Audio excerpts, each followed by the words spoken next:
এবারের বিশ্বকাপে দেখা যাচ্ছে নতুন এক নিয়ম। প্রতিটি ম্যাচের সময় ২২ মিনিটের আশেপাশে গেলেই বাঁশিতে ফু দিচ্ছেন রেফারি, আর দুই দলই চলে যাচ্ছে ৩ মিনিটের বাধ্যতামূলক হাইড্রেশন ব্রেক বা পানি পানের বিরতিতে। তবে নতুন এই নিয়মটি পছন্দ হয়নি আর্জেন্টাইন কোচ লিওনেল স্কালোনির। তার মতে এই বিরতি খেলার ছন্দ ভেঙে দেয় আর দুর্বল দল বাড়তি সুবিধা পায়। রোববার এক সংবাদ সম্মেলনে স্কালোনি বলেন, সহজ ম্যাচ বলে কিছু নেই, বিশেষ করে গ্রুপ পর্বে। হিউস্টনে রকিং টেস্টি, সীমানা ছাড়াও নিজেকে হারাও।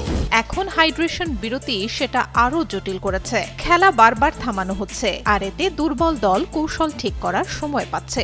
যদিও ফিফা বলছে এটা খেলোয়াড়দের সুরক্ষার জন্য নেয়া পদক্ষেপ। তবে স্কালোনির মতে মাঠে আসা যাওয়ার কারণে হাফ টাইমের মূল ২৫ মিনিট থেকে কৌশল আলোচনার জন্য কোচদের হাতে মাত্র ৩.৫ মিনিট থাকছে। ফলে পুরো খেলাটি এখন ৪ পর্বের ম্যাচে রূপ নিয়েছে।